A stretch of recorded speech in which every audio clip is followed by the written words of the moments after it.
Yo, what's up guys, it's mastersaint here and welcome back to another Pokemon Go video, and within today's video what I do for you guys is the 10 hidden Pokemon Go tips and secrets that nobody talks about. And a lot of these tips and secrets I know a lot of you guys might not know about, so if you can stick to the end of the video that would be much appreciated, and I know that you will actually learn something new from watching this video. But before we do get into it, what I do want to say is I am still giving away this level 33 account. Now the giveaway does have 3 days left to go, so to get yourself entered in, all you guys will need to do is leave a like on the video, leave a comment as well as subscribe, and also after I is in the future. And also if you guys were interested in getting some Pokecoins within Pokemon Go, be sure to check out Free My Apps and use my code on screen to actually know about. And starting this one off, we will just be going into the first tip, which is basically going to be to turn off AR to make capturing easier.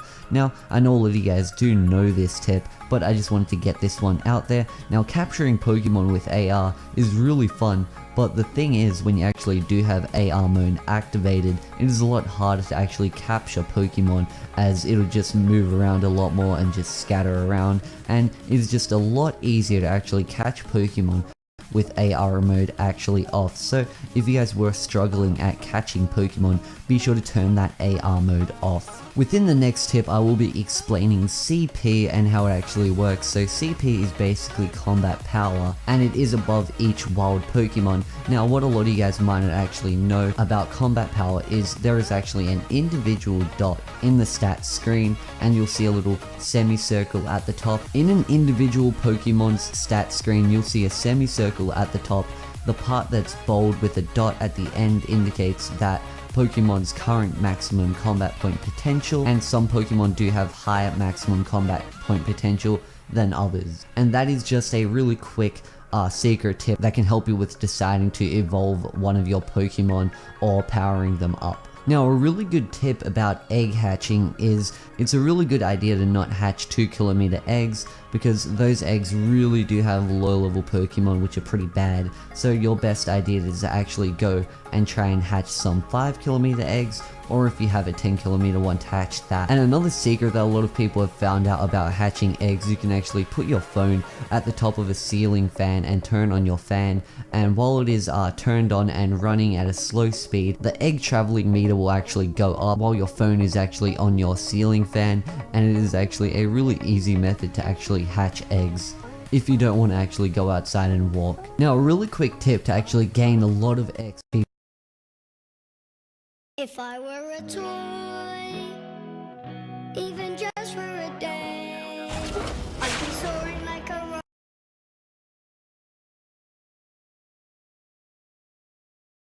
Go outside and walk. Now a really quick tip to actually gain a lot of XP faster is to actually go on ahead and capture as many low level Pokemon as you can. So pretty much pay attention to the amount of low level Pokemon that you have and their candy required to evolve, and after you do have a whole bunch of low leveled Pokemon like Weedles and Caterpies, Pidgeys even, and you do have a lot of candy for them, then what you can actually do is use a lucky egg and evolve all of them at the same time, and you'll actually be gaining double the XP. Now using Pidgeys is very good to do with this because it does actually require less candies to evolve, and using a lucky egg and doing like a huge low level Pokemon evolve spree will get you a ton of experience, and you'll basically be able to level up a little bit. Now the amount of XP that you do get from evolving low leveled Pokemon compared to like high CP Pokemon is actually identical, so I will be going through some XP that you can gain for each action that a lot of you guys might not know about. Obviously when you do capture a Pokemon you get 100 XP, 10 extra XP for a nice throw, and you do get an extra 10 XP for a curveball, and if you do actually manage to hatch a 2-kilometer egg you do get 200 XP, 500 for a 5-kilometer egg, and 1000 for a 10-kilometer egg, and for evolving a Pokemon you do get 500 XP, as well as registering a new Pokemon into your Pokédex. So if you can actually use a lucky egg and evolve like 20 Pokemon, you can actually get like 10,000 XP really quick. And if you are in like an area where you can actually catch a whole bunch of new Pokemon that can actually get you a lot of XP as well. Now, a secret trick that not many of you guys might not know is actually an incense trick. Now, incense covers your trainer in a pink fluffy fragrance that attracts wild Pokemon to your location for 30 minutes. But you can't just sit there and actually wait for those Pokemon, because if you're waiting for them, you'll actually find one Pokemon every 5 minutes, which isn't very good.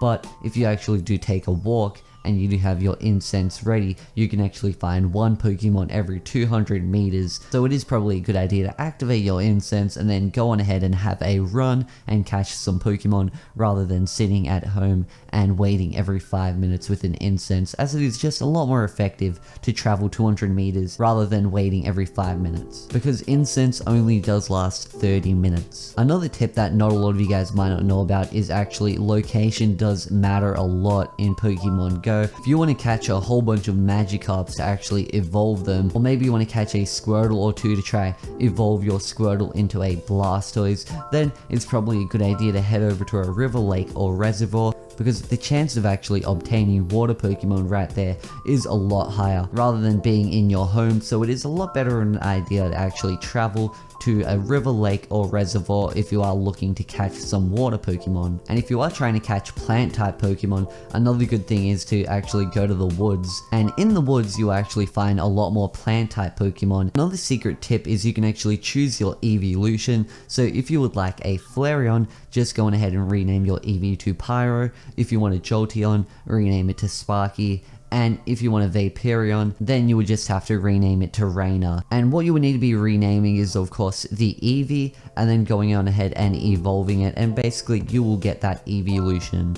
Now, this isn't actually a secret tip, but this is more of like an exploit that not a lot of you guys might not know about, but you can actually find out the location of Pokemon using third-party websites and actually teleport to them using some sort of hacked version of Pokemon Go.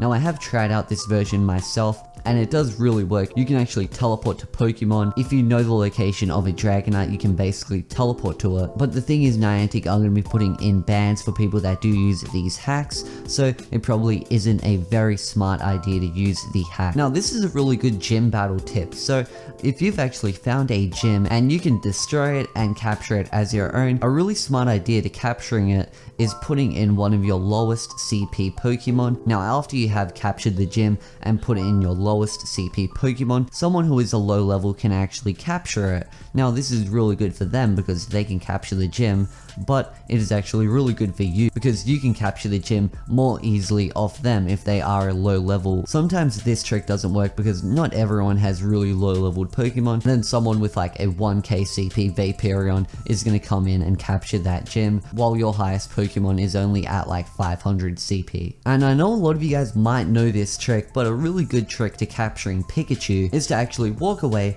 from the Bulbasaur, Charmander, and Squirtle. After you have walked for about 5 minutes or so, Pikachu will appear and you can actually capture him. If you guys are having trouble throwing curveballs, what you guys can actually do is actually spin the ball around and then wait a little bit, and while it is curving really slowly, just throw it, and then you actually get the XP for a curveball, but it won't be as hard to throw because it isn't spinning as fast. And also another quick tip is apparently it does help to actually throw the ball in the opposite direction of the initial spin. So if you are spinning it clockwise, you'll want to toss the ball over to the left. And another tip to actually obtaining an extra Pokeball is after you have thrown the ball and you have missed, when it bounces or rolls away, you can actually try tapping on it to retrieving it. Now, I don't know if this tip actually works, but I have heard it from a lot of people. Now, that is all I do have for you guys today. I hope you guys did enjoy today's video. Be sure to smash the like button if you did, and subscribe to the channel if you are new around here, and I will see you guys in the next video. Peace out, guys.